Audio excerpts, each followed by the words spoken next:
Bismillahirrahmanirrahim. Assalamualaikum warahmatullahi wabarakatuh. Alhamdulillahi wahdah, wassalatu wassalamu ala man la nabiyya ba'dah, nabiyina Muhammad sallallahu alaihi wasallam wa ala alihi wa ashabihi ajma'in. Alhamdulillah, kalimat yang senantiasa kita selalu ucapkan, kita memuji Allah Subhanahu wa ta'ala. Kita memuji kesempurnaannya, memuji kesempurnaan sifat-sifat dan nama-namanya dan seluruh perbuatan-perbuatan Allah Subhanahu wa ta'ala. Dan sekaligus kita bersyukur kepadanya atas limpah nikmat yang Allah berikan kepada kita semuanya. Begitu banyak dan begitu besar nikmat yang Allah berikan kepada kita semuanya hingga saat ini. Nikmat yang terbesar tentunya adalah iman yang Allah taufikkan kepada kita semuanya, sehingga hingga hari ini, detik ini, kita tetap berada dalam agama yang lurus dan sempurna ini. Kaum muslimin rahimakumullah, kurang lebih 2 pekan ya setelah Syawal ya, ini sudah 2 pekan kira-kira, lebih ya, insyaallah kita sudah meninggalkan amalan ibadah yang begitu besar keutamaannya, yaitu puasa di bulan Ramadan. Ramadan sudah kita tinggalkan kurang lebih 2 atau 3 pekan yang lalu. Dan sekarang kita membicarakan tentang apa setelah Ramadan itu. Apakah kita meninggalkan Ramadan sekaligus meninggalkan amalan-amalan yang sudah kita biasakan di dalam bulan Ramadan itu, ataukah kita masih berusaha untuk tetap menjaga beberapa amalan yang sudah kita biasakan di bulan Ramadan yang lalu. Tentunya yang kita harapkan semuanya sebagai kaum muslimin, sebagai hamba Allah, adalah agar kita diberikan keistiqomahan setelah Ramadan. Ini adalah perkara yang sungguh sangat kita harapkan, yang sangat kita inginkan, dan di seluruh kaum muslimin berusaha untuk tetap konsisten, istiqomah menjaga amalan-amalan yang sudah dibiasakannya di bulan Ramadan ya. Dan hal yang bisa mengantarkan kita untuk bisa istiqomah adalah ikhlas kepada Allah Subhanahu wa ta'ala. Ikhlas itu adalah hal yang selalu melekat kalau kita bicara tentang ibadah, karena tidak ada ibadah kepada Allah kecuali dilandasi dengan keikhlasan dan mengikuti perintah Rasulullah SAW, mengikuti teladannya seperti yang dicontohkan oleh Nabi SAW. Tapi bahasa kita adalah ikhlas. Ikhlas itu adalah ketika seseorang betul-betul mengenal Allah Subhanahu wa ta'ala, yakni ia betul-betul memahami bahwasanya Allah memerintahkan kita untuk melakukan ini dan itu, untuk menjauhkan diri dari larangannya yang ini dan itu. Dan kalau kita menjalankan perintah-perintah Allah, kita berhak mendapatkan pahala yang Allah janjikan untuk kita. Dan kalau kita meninggalkan larangan-larangan yang Allah larang untuk kita dekati, maka seseorang bisa berhak mendapatkan atas pahala yang dijanjikannya. Justru kalau melarang, melanggar batasan-batasan Allah, ia berhak mendapatkan siksanya Allah Subhanahu wa ta'ala. Wala'iyadzubillah. Tapi bahasa kita, ikhlas itu adalah ketika seseorang menjalankan suatu perintah dari Allah Subhanahu wa ta'ala, kemudian dia melakukan itu hanya untuk Allah Subhanahu wa ta'ala, untuk mendapatkan apa yang Allah janjikan kepada kita.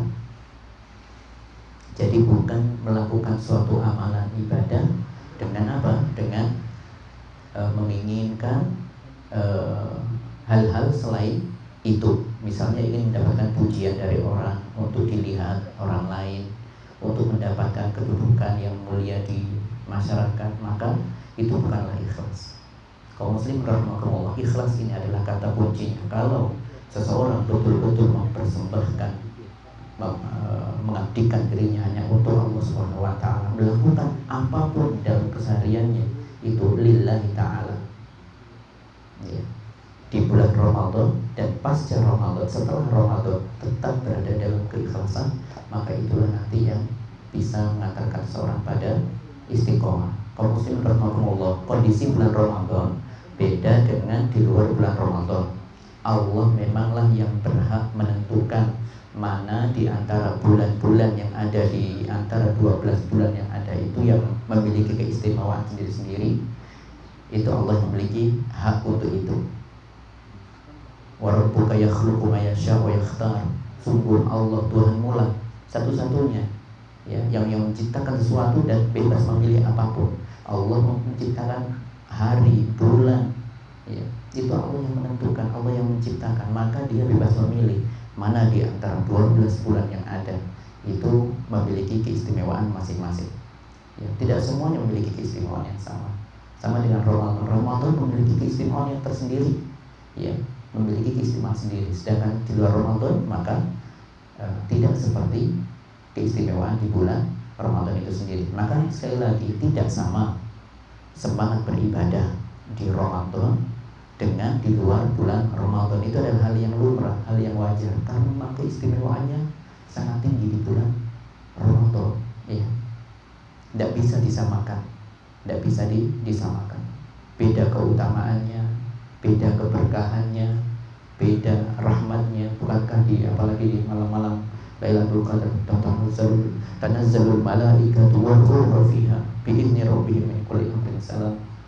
Di waktu bulan Ramadan ada malam Lailatul Qadar, malaikat bergantian turun terus-menerus membawa rahmat dari Allah Subhanahu wa taala, dipimpin oleh Jibril alaihissalam.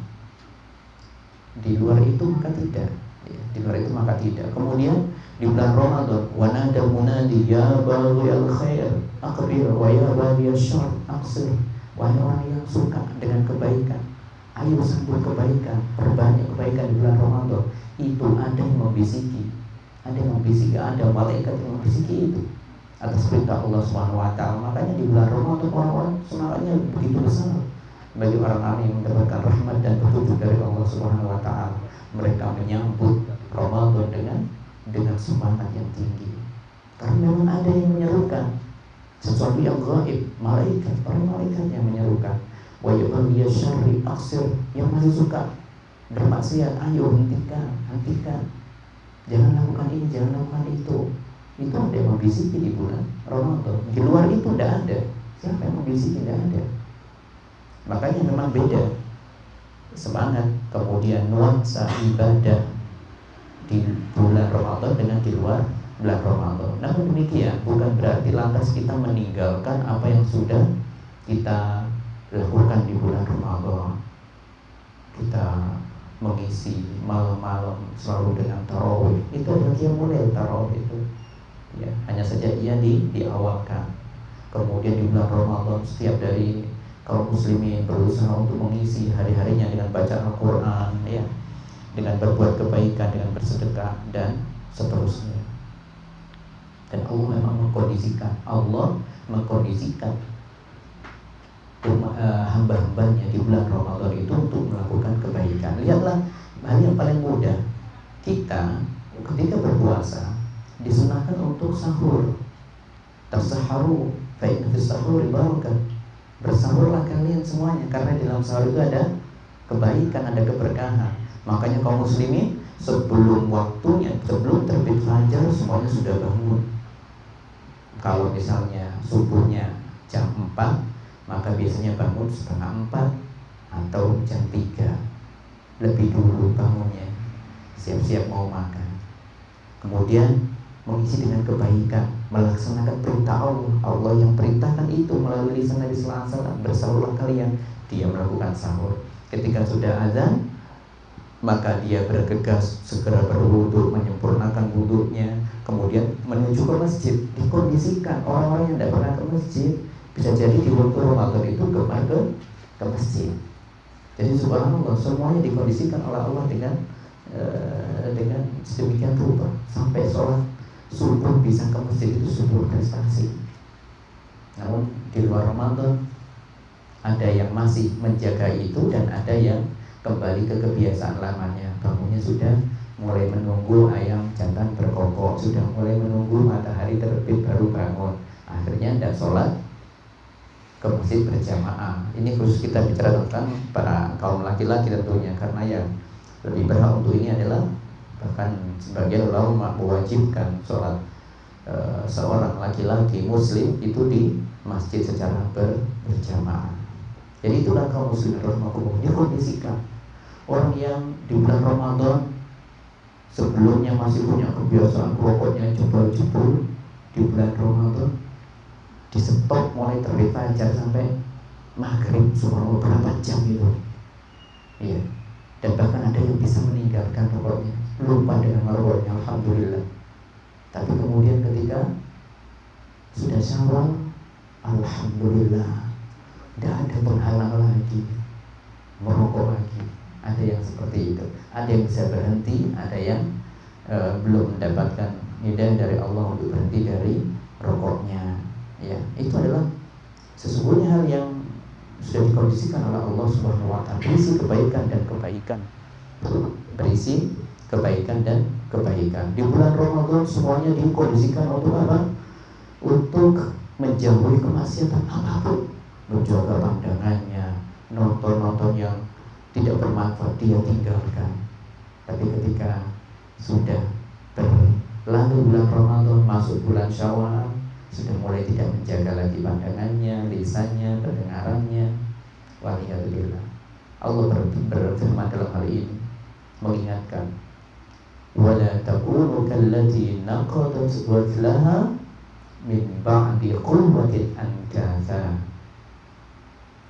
Dalam surat An-Nahl ayat 92. An-Nahl 92. Wala takunu kallati naqadat ghazlaha min ba'di quwwatin ankatha.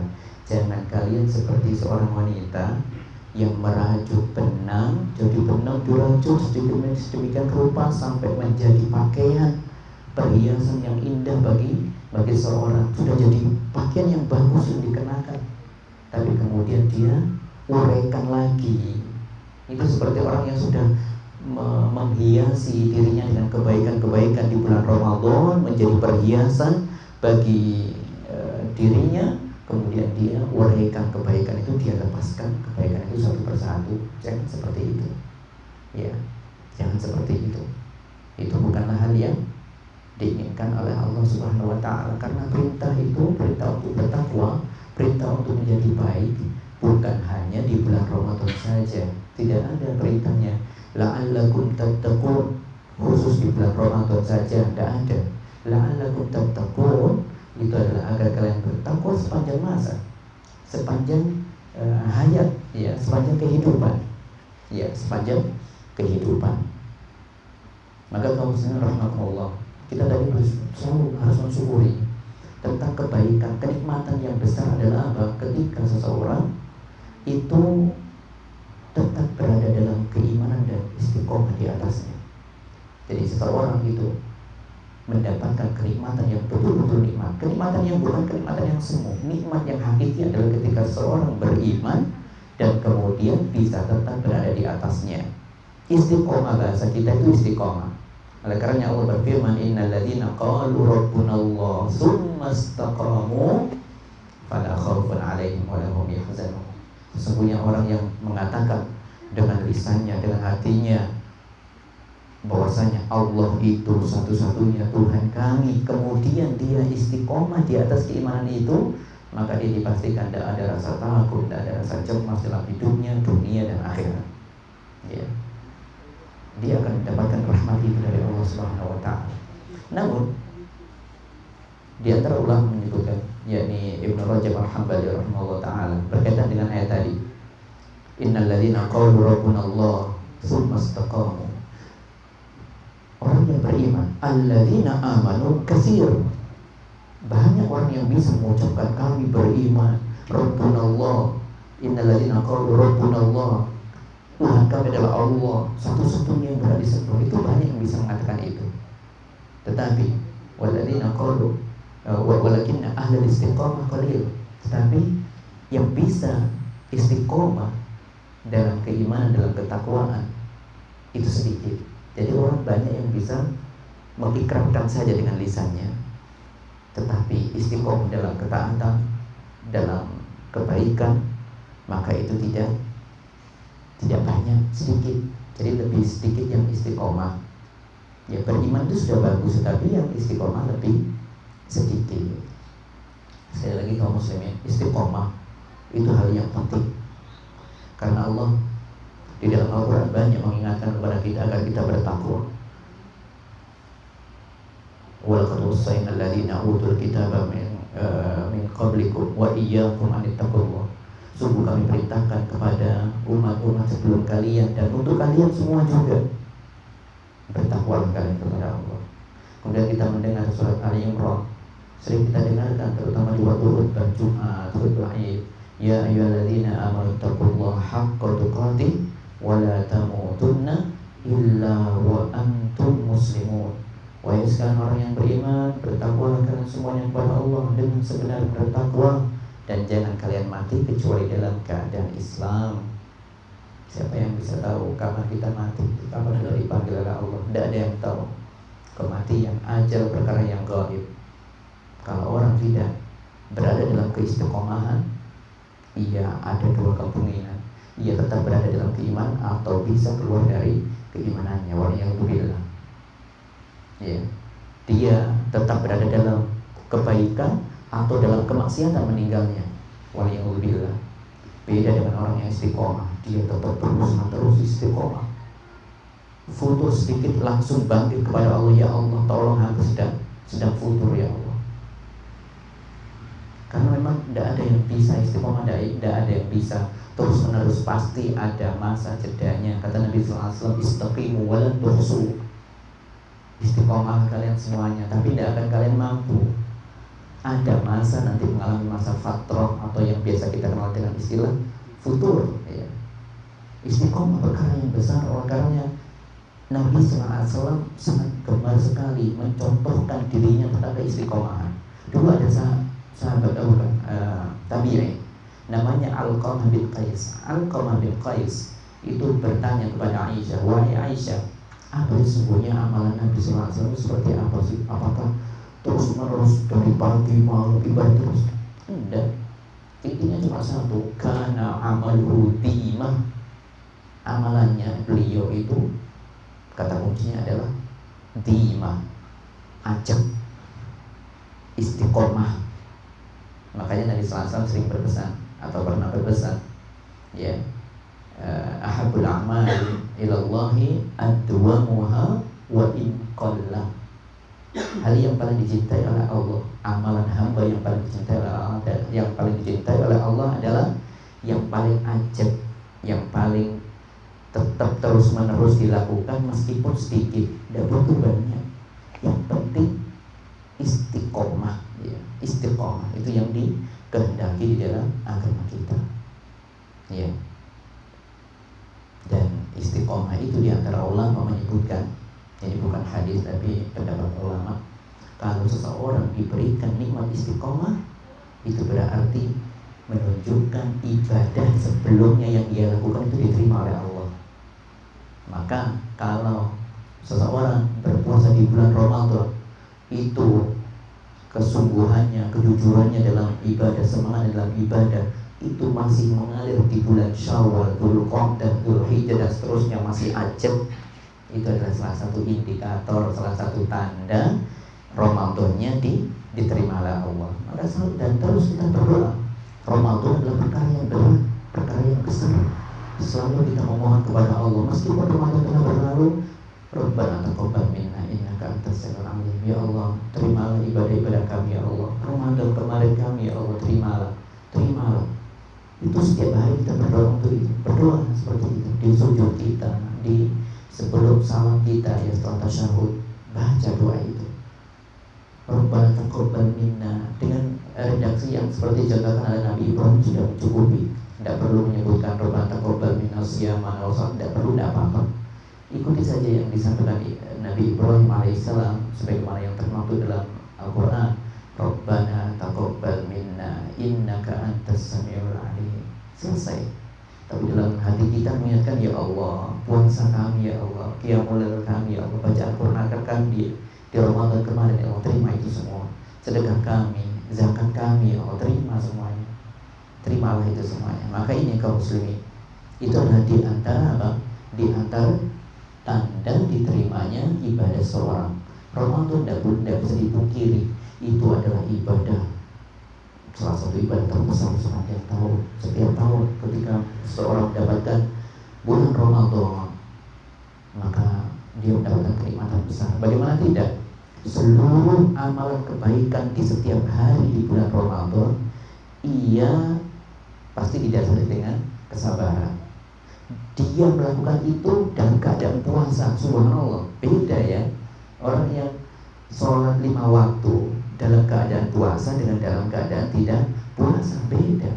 Orang yang bersedekah di bulan puasa, ketika dia puasa dan ketika dia tidak sedang puasa, berbeda. Orang yang menghafalkan Al-Quran, orang yang membaca Al-Quran, mencoba memahami maknanya, pesannya di ketika dia berpuasa dan tidak puasa, berbeda.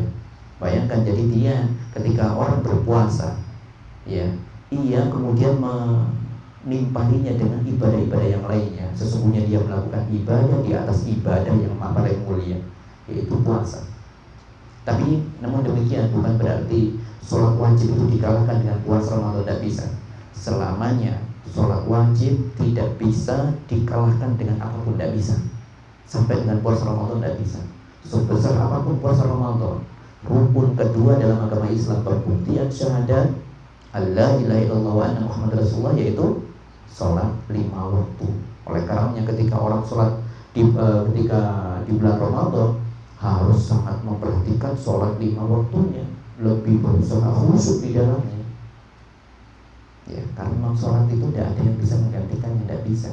Sholat wajib tidak ada yang bisa menggantikannya. Bahasa kita kaum muslimin, kalau seorang itu bisa melanjutkan apa yang sudah dibiasakan berupa kebaikan di bulan Ramadan, kemudian dijaga, ya, tidak ditinggalkan penuh, ya, di luar bulan Ramadan, ini adalah di antara tanda kebaikan, tanda diterima amalnya. Kata Hasan Al-Basri menyebutkan, inna min jazail hasanati al-hasanatu ba'daha. Sesungguhnya pahala dari Allah, kenikmatan dari Allah, ya, bagi orang yang melakukan kebaikan, ya, dengan tulus, ikhlas, jujur, maka Allah akan bukakan pintu-pintu kebaikan darinya. Dia bisa melakukan kebaikan-kebaikan setelahnya. Kalau dulu masih tulus menjaga qiyamul lailnya di bulan Ramadan, di luar bulan Ramadan dia tetap berada dalam kebaikan, menjaga qiyamul lailnya. Itulah di antara pesan para ulama atau kesimpulan dari para ulama masalah ini. Allah berfirman, wa yazidu Allahu alladziina ihtadaw huda. Orang yang sudah mendapatkan petunjuk dan dia tetap berada di dalamnya, maka Allah semakin menambahkan petunjuk padanya. Maka kalau orang jujur dalam imannya, dalam ketaatannya, maka Allah akan terus memberikan petunjuk-petunjuk yang lainnya. Dan itu selalu kita ucapkan di dalam Al-Fatihah kita. Kita pernah membahas hal ini. Ihdinas siratal mustaqim. Maknanya adalah, ya Allah, berikan kami hidayah. Maksudnya apa di situ? Kalau kami belum dapat hidayah melakukan kebaikan, maka bimbing kami untuk menuju kebaikan. Dan yang kedua, kalau kami sudah melakukan kebaikan, maka berikanlah kami istiqomah dalam kebaikan itu. Tetap jaga kami, ya Allah, di dalam kebaikan itu. Kalau kami sudah dapat istiqomah dalam kebaikan, maka bukakan kebaikan-kebaikan yang lainnya dan keistiqomahan di dalamnya. Itu makanya ketika meminta ihdinas siratal mustaqim, itu yang kita minta dalam hati kita. Seperti itu kaum muslimin rahimakumullah. Ya, jadi ketika orang sudah mendapatkan petunjuk dari Allah, Allah semakin akan berikan petunjuk-petunjuk yang lainnya. Oleh karenanya di antara doa yang Nabi sering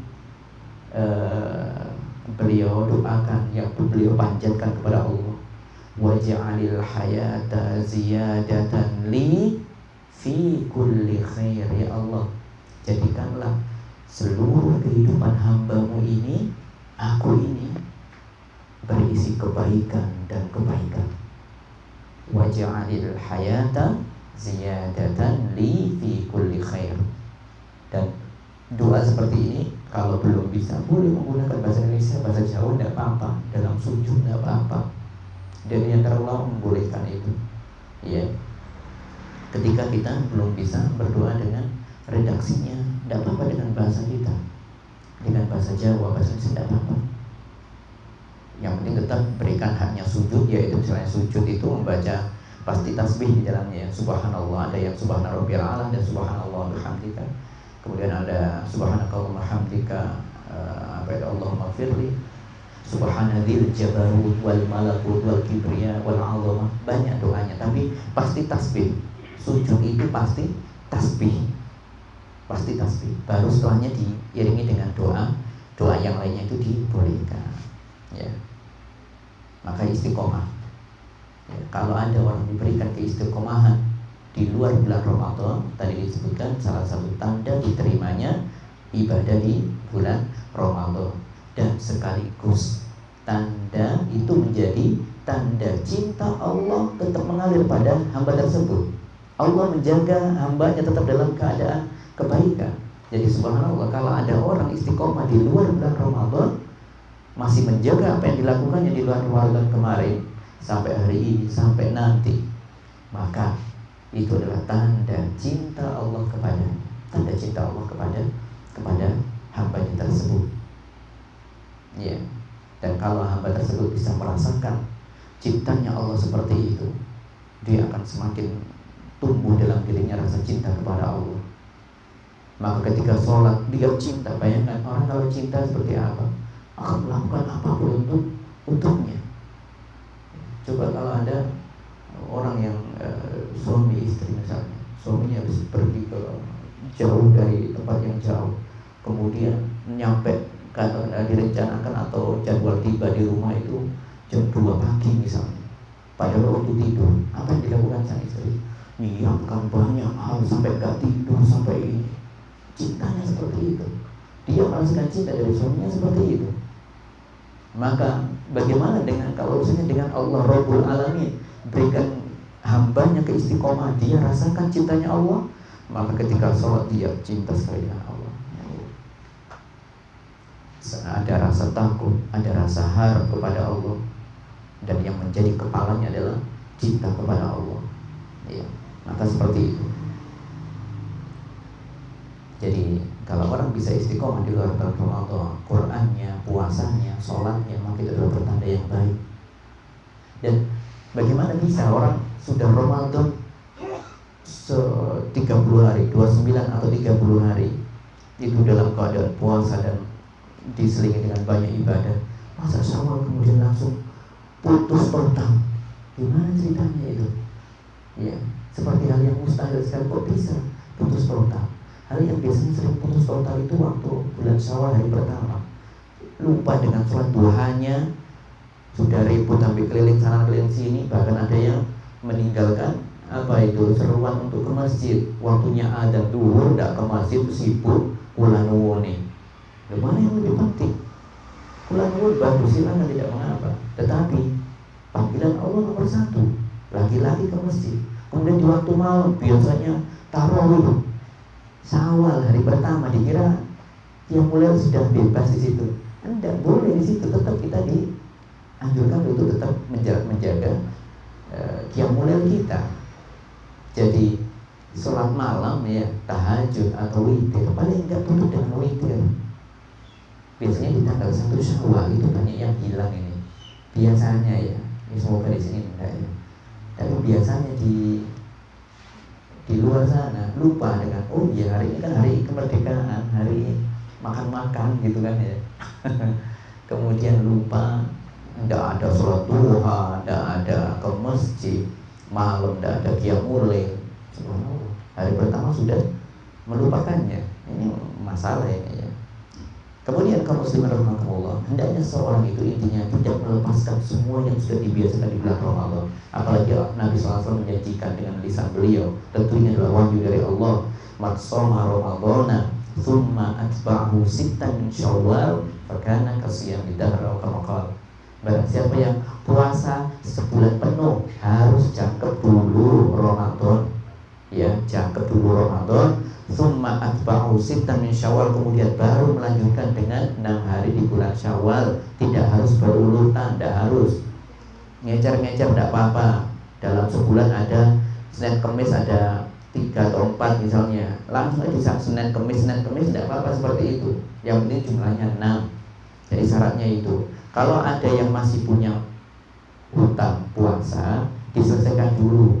Lu nanti ini gimana, Syawal kan utama. Iya, sebesar apapun keutamaan yang sunnah tetap tidak bisa mengalahkan yang wajib. Ada skala prioritas. Yang wajib harus ditunaikan lebih dulu, ya, daripada sunnahnya. Seperti itu. Maka ini kaum muslimin rahimakumullah, ya, kenikmatan yang hakiki adalah ketika seseorang bisa menyambut berakhirnya ibadah yang telah dilakukan di Ramadan dengan kebaikan-kebaikan di luar bulan Ramadan. Ya, tetap dia semangat untuk itu. Bukan semakin bukan kenikmatan yang semu. Ada kenikmatan yang semu itu alhamdulillah hari ini kalau terawih maneh, itu kan itu kenikmatan semua itu. Alhamdulillah, tidak lapar lagi kayak waktu puasa kemarin. Sudah bisa makan lopis, makan sembarang, bebas sekarang. Kok alhamdulillah seperti itu? Iya memang boleh, tetapi itu bukan hal yang baik seperti itu. Seperti berarti kayak puasa itu beban mental, psikis, jasmani dan rohani gitu ya, komplit semuanya. Kayak anak SD kan kita pernah ya SD, potong ngeling kalau puasa. Seperti itu ya. Tidak seperti itu ya. Jadi kenikmatan yang hakiki adalah ketika seorang bisa istiqomah di atas kebaikan-kebaikan yang lainnya, ya. Ya. Jadi kenikmatan itu adalah kenikmatan di dalam beribadah, bukan kenikmatan karena sudah selesai melakukan ibadah, merasa lepas dari ibadah, oh alhamdulillah sudah selesai, ya. Tidak seperti itu. Jadi kenikmatan yang benar itu adalah kenikmatan ketika dalam ibadah, bukan ketika kenikmatan setelah ibadah. Ya. Merasa bebas maksudnya di sini, merasa bebas. Oh, alhamdulillah sudah selesai ibadahnya. Enggak. Tapi bagaimana kalau seorang bisa menikmati ibadahnya, itulah kenikmatan yang benar-benar nikmat. Bagaimana orang mau lepas dari ibadah, sedangkan ibadah itu adalah sumber kebahagiaan, ya, tempat kenikmatan, sumber tempat peristirahatan kan ibadah. Seperti Nabi Sallallahu Alaihi Wasallam, kalau sudah waktunya sholat, ya Bilal, aqimus sholat, arihna biha. Bilal, segera ada waktunya sholat ini, segera kumandangkan azan, istirahatkan kami dengan itu. Jadi istirahat itu adalah tempat istirahat memang. Jadi ibadah itu adalah tempat istirahat, sholat itu adalah tempat istirahat, sumber kebahagiaan. Ya. Baca Al-Quran juga demikian, mengingat Allah intinya. Alladzina amanu wa tatma'innu qulubuhum bi dzikrillah, ala bi dzikrillahi tatma'innul qulub. Ingatlah, hanya dengan selalu mengingat Allah itulah kebahagiaan, rasa nyaman dalam hati itu akan didapatkan. Maka kaum muslimin rahimakumullah, inilah nanti kita akan mendapati dalam setiap bulan ada banyak waktu puasa. Di setiap hari kita ketemu malam. Malam itu tidak digunakan untuk tidur terus, tetapi ada waktu kita sisihkan untuk qiyamul lail. Kalau sudah mulai berat lagi bangun sebelum subuh karena ada sahur, boleh setelah isya. Tapi syaratnya setelah isya lanjutkan dengan 2 rakaat rawatib atau dikenal dengan ba'diyah misalnya. Kalau sudah itu baru 1 rakaat witir saja tidak apa-apa, pokoknya tidak ditinggalkan, ya. Nanti besok nambah lagi 3 witir, 5 rakaat witir, 7 rakaat witir, tidak apa-apa. Tidak harus tahajud dan kemudian ada witirnya, tidak harus seperti itu. Pokoknya witir, yang utama witir, jangan pernah tinggalkan witirnya. Boleh dalam sekali waktu langsung sholat witir saja 7 rakaat, tidak masalah, langsung 7 rakaat, ya. Itu tidak mengapa. Tapi bahasan kita itu nanti ada Ayyamul Bid dalam setiap bulannya. Nanti ada puasa Arafah, ya banyak. Nanti ada puasa-puasa di dalam di dalam setiap bulannya. Paling tidak nanti di mulai bulan Syawal, bulan Dzulqa'dah, 1 bulan kita berusaha untuk mengisi dengan puasa 3 hari. Tidak bisa Senin Kamis, acak saja mana harinya, pokoknya 3 hari minimal dalam sebulan. Mau hari Ahad ya tidak apa-apa. Pokoknya yang mampunya di mana, jangan sampai tidak menjaga puasanya. Ya. Ada kekhawatiran apa? Kalau puasa ya sudah terfungsi kemarin 1 bulan penuh, tidak ada yang tumbang, tidak ada yang alergi, gatal-gatal karena puasa, kan tidak ada. Kemudian nanti setelah Syawal, setelah Ramadan, bulan Syawal, Dzulqa'dah, puasa bukan menjadi pahala. Bahkan waktu Ramadan kemarin kita tetap kerja, rutinitas seperti biasa sambil puasa, tidak ada masalah, tidak ada yang pusing-pusing, ya, sakit kepala gara-gara puasa, tidak ada. Maka tetap nanti berusaha menjaga puasanya, termasuk menjaga qiyamul lail. Nggak ada ceritanya tarawih kemudian langsung peker semuanya badannya, ya tidak kan kemarin, tidak ada seperti itu. Maka tetap dijaga, nanti ada qiyamul lailnya, jangan melupakan qiyamul lailnya, jangan sampai meninggalkan begitu saja. Sekali lagi, kalau tidak mampu bangun malam, maka nanti setelah isya Abu Hurairah melakukan itu atas saran Nabi Sallallahu Alaihi Wasallam, karena Abu Hurairah memang sering murojaah di hadisnya, dan peroleh hadis terbanyak dari Muhajirin, 6.000 sekian hadis diriwayatkan melalui Abu Hurairah. Bagaimana tidak, setiap lafaz Nabi di murojaah pada isya. Makanya tidurnya agak larut. Ya, tidurnya agak larut. Makanya Nabi berpesan, kalau kamu tidak bisa bangun tengah malam nanti atau 2/3 malam nanti, qiyamulnya diawalkan saja sebelum kamu tidur, itu tidak apa-apa. Jadi yang namanya sholat sunnah tetap sholat sunnah, tapi ini ada keutamaan, maka kita berusaha untuk tidak meninggalkan, ya. Bukan kita wajibkan sholat witir, jangan tinggalkan, itu wajib. Oh tidak, selamanya namanya qiyamul lail itu sesuatu yang sunnah, tapi keutamaannya sangat besar, ya. Maka kita berusaha untuk menjaga qiyamul lailnya, ya. Jadi sekali lagi kita harus bertakwa kepada Allah sepanjang waktu. Masalah qiyamul lail, ya, terutama masalah ini kemarin ada biasanya Lailatul Qadar, orang berusaha untuk mendapatkan Lailatul Qadar di 10 malam terakhir, ya. Ibnu Mas'ud radhiyallahu ta'ala anhu, beliau orang yang paling paham dengan agama, bahwasanya Lailatul Qadar itu pasti di malam-malam ganjil, 10 malam terakhir, 21, 23, 25 atau 27 atau 29.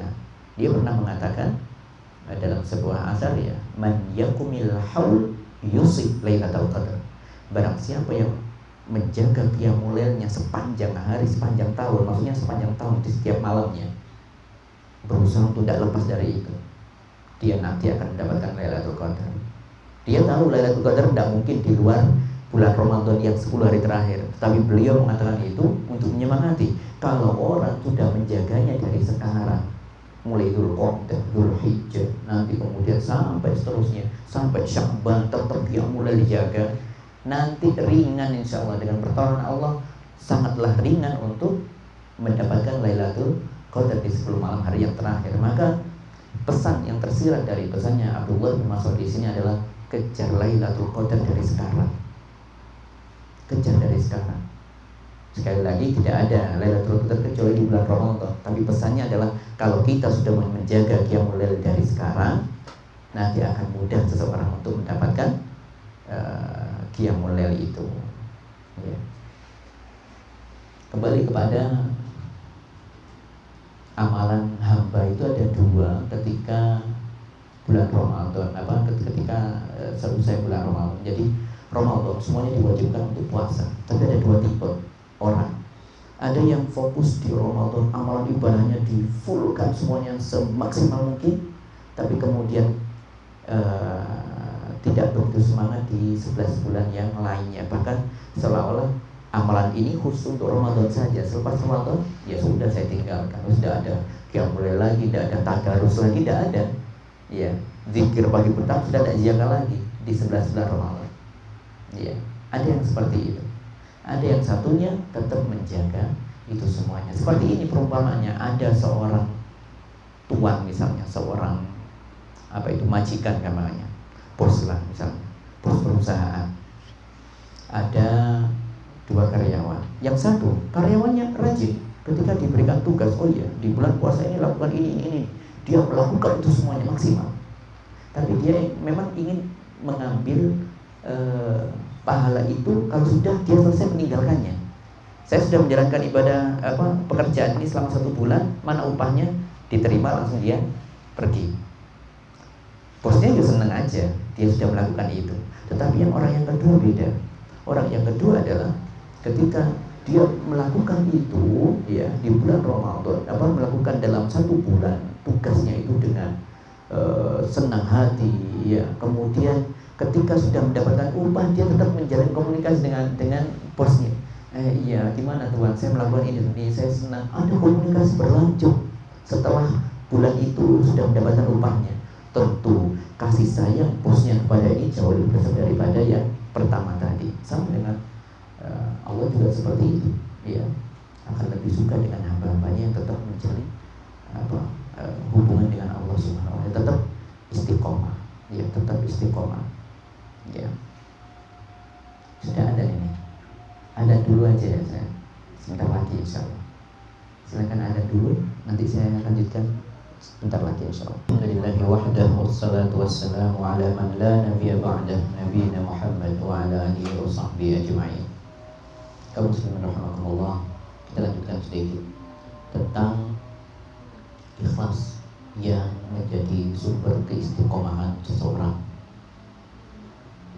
Hendaknya kita selalu menjalankan seluruh ibadah dengan keikhlasan kepada Allah, dengan rasa cinta kepada Allah, dan kita menjalankan ketaatan itu di sepanjang waktu, bukan hanya di satu musim saja. Makanya ada perkataan, jangan menjadi hambanya Ramadan, jangan menjadi hambanya Sya'ban, jangan menjadi hambanya Rajab, jangan menjadi hambanya Dzulhijjah, ya. Tapi jadilah hamba Allah sepanjang waktu, sepanjang bulan, ya.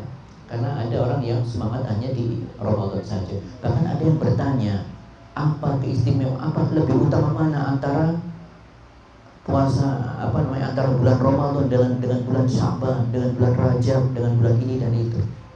Kamu sebenarnya tidak mempertanyakan itu. Langsung ada perintah, ada keutamaan situ, langsung dilakukan. Iya, ia tahu pasti itu keberkahannya besar, pasti manfaatnya besar. Jadi tidak kemudian ini kan lebih bagus Ramadan, saya tak hanya fokus di Ramadan saja. Nanti akhirnya seperti itu, kalau membanding-bandingkan satu dengan yang lainnya, dia akhirnya menjadi salah satu hamba suatu musim, ya, hamba Ramadan atau hamba Rajab atau hamba Dzulhijjah dan seterusnya, ya. Ya, maka setiap pokoknya kita selesai melaksanakan ibadah Ramadan, oh iya saat ini ada di bulan Syawal, ada keistimewaan 6 hari nanti supaya mendapatkan keutamaan seperti menjalankan ibadah puasa setahun penuh. Langsung laksanakan saja 6 hari di bulan Syawal. Firman Allah yang sering kita baca, fa idza faragta fansab. Selesai melaksanakan sesuatu ibadah, selesai sambut dengan ibadah yang lainnya. Itu lakukan dengan kebaikan yang lainnya. Satu selesai, sambut dengan yang lainnya. Saya tutup dengan kisah Abu Thalib. Abu Thalib itu siapa? Pamannya Nabi, bapaknya Ali bin Abi Thalib, bapaknya Khalifah yang keempat, Ali bin Abi Thalib, yang dijamin masuk surga. Ali bin Abi Thalib, nama keempat disebutkan oleh Nabi Sallallahu Alaihi Wasallam yang pasti masuk surga. Abu Bakar fil jannah, Umar fil jannah, Utsman fil jannah, Ali fil jannah. Abu Bakar surga, Umar di surga, Utsman di surga, Ali di surga. Bapaknya Abu Thalib di neraka selama-lamanya. Meskipun dia mendapatkan posisi yang paling ringan siksaannya di neraka, tetapi teringan siksaannya, ya, kakinya diberi panas api yang membara, otaknya meledak-ledak setiap saat. Waliyahulillah. Itu sepanjang hari, sepanjang waktu, seterusnya selama-lamanya. Waliyahulillah. Kita pernah berbicara tentang Abu Thalib. Dan kalau kita melihat cerita Nabi sallallahu alaihi wasallam ketika diingatkan dalam surat Ad-Duha, wad-duha wal laili idza saja ma wadda'aka rabbuka wa ma qala wal akhiratu khairul laka minal ula wa la sawfa yu'tika rabbuka fatarda alam yajidka yatiman fa'awa. Kau dulu yatim loh ya, wahai Muhammad. Ya. Wajadaka a'id, kemudian Allah berikan kecukupan. Allah berikan kasih sayang. Yatim, tidak punya orang tua, Allah ingatkan itu nikmat. Jadi Ad-Duha itu Allah mengingatkan kenikmatan yang Allah berikan kepada Nabi Muhammad SAW. Ingat loh wahai Muhammad, dulu kamu yatim, ditinggalkan oleh siapa? Pertama oleh bapaknya, tidak ketemu dengan bapaknya. Beliau dalam keadaan kecil sudah meninggal orang tuanya, bapaknya. Kemudian diasuh oleh ibunya sampai usia 6 tahun dengan kasih sayang. Meninggal ibunya. Setelah itu dirawat oleh kakeknya Abdul Muthalib. Kemudian meninggal juga. Baru dirawat oleh siapa? Abu Thalib. Semua yang merawat Nabi sallallahu alaihi wasallam dengan penuh kasih sayang semuanya. Ibunya Abdul Muthalib. Abu Thalib begitu sayangnya luar biasa mulai kecil. Ketika Muhammad kecil sallallahu alaihi wasallam, ketika masih kecil beliau tidur, Abu Thalib menemani tidur, ikut menemani tidur. Kalau ketika berkumpul dengan keluarga, anak-anaknya Abu Thalib sudah kumpul di keluarga waktu makan, kita tidak makan sebelum Muhammad datang sini. Makan kita tunggu Nabi Muhammad betul mendapatkan prioritas, diberikan perlindungan mulai kecil. Pernah kita mendengar kisah Abu Thalib mengajak Nabi Muhammad SAW pergi ke Syam, berdagang ke sana bersama kafilah. Sampai di sana ketemu dengan rahib yang mengatakan ini Nabi, tiadamu ini seorang Nabi. Sudah ada rahib yang mengatakan seperti itu. Ingat itu, siapa yang diajak? Anak-anaknya tidak ada yang diajak oleh Abu Thalib. Hanya Nabi Muhammad kecil sallallahu alaihi wasallam saat itu belum menjadi Nabi, itu yang diajak untuk itu. Kemudian kaum muslim ketika sudah dewasa, ketika sudah diangkat menjadi Nabi, siapa yang menjadi benteng terdepan, garda terdepan yang melindungi Nabi sallallahu alaihi wasallam dari orang-orang kafir Quraisy? Abu Thalib. Abu Thalib betul-betul menjaganya.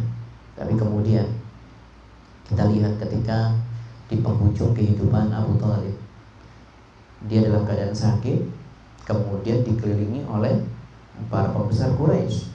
Ada siapa itu? Abu Jahal, Abdullah bin Abi Umayyah ada di situ, besar-besar orang Quraisy ada di situ, orang-orang kafir. Kemudian Nabi Muhammad SAW datang ke situ dan mengajak pamannya, ya ammi qul la ilaha illallah uhajju biha indallah, uhajju bika indallah, ya, kama qala, wahai pamanku, ucapkanlah la ilaha illallah, aku akan berhujjah di hadapan Allah untuk menyelamatkan engkau, wahai pamanku. Tapi kemudian setelah Nabi SAW mengajak berulang kali seperti itu, Abu Jahal mengatakan sudah mau mengucapkan ini.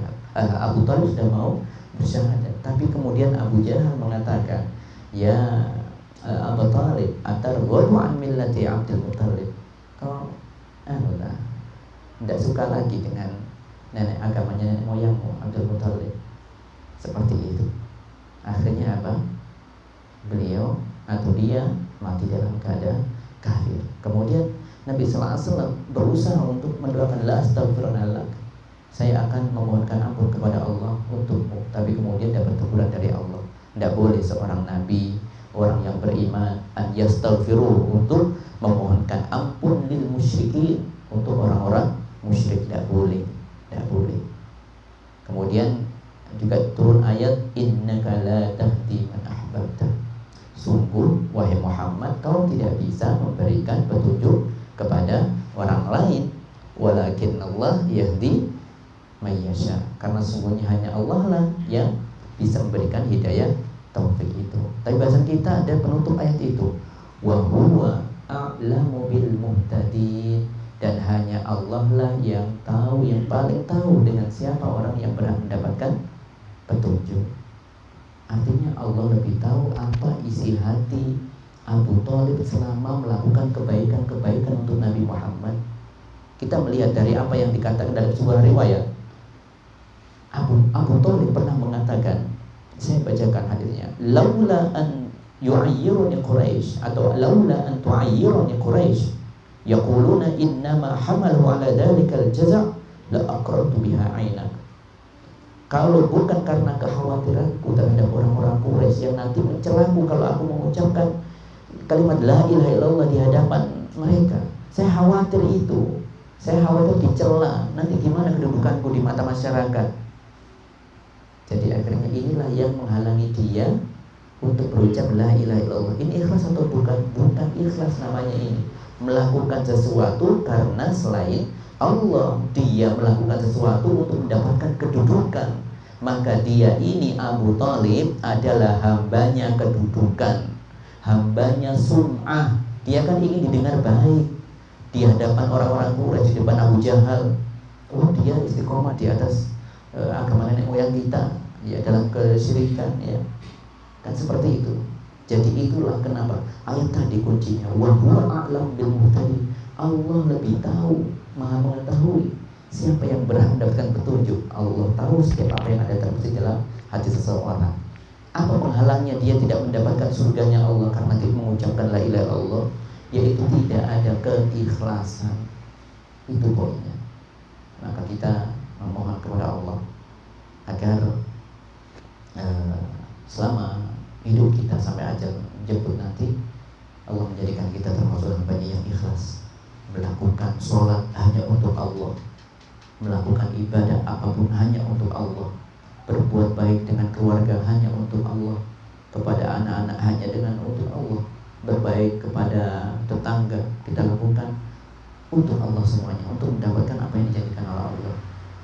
Maka istiqomah pun akan bisa diraih dengan keikhlasan. Hadza wallahu a'lam bishawab. Semoga ini bisa menyemangati kita kembali untuk kita menjalankan kehidupan kita 11 bulan ke depan, ya, dengan izin Allah Subhanahu wa taala. Semoga Allah pertemukan kita kembali dengan bulan Ramadan. Dan kemudian yang tidak kalah penting, semoga Allah berikan kita keistiqomahan 11 bulan ke depan sampai bulan Sya'ban, sampai kemudian datang Ramadan bertemu dengan kita nanti. Semoga Allah terima ibadah Ramadan kita yang telah berlalu, sholat kita, puasa kita, sedekah kita, zakat kita, dan seluruh amalan-amalan kebaikan kita. Semoga Allah menjadikan seluruh amalan kita menjadi pundi-pundi terbaik bagi kita semuanya untuk bertemu dengan Rabb kita, Rabbul Alamin. Dan semoga Allah memberikan kita kedudukan yang termulia, tertinggi di sisinya, dan mendapatkan surga terbaiknya, yaitu surga Firdaus. Amin ya Rabbal Alamin. Kita tutup dengan kafaratul majlis. Subhanakallah bihamdika, asyhadu an la ilaha illa anta, astaghfiruka wa atubu ilaik. Assalamualaikum warahmatullahi wabarakatuh.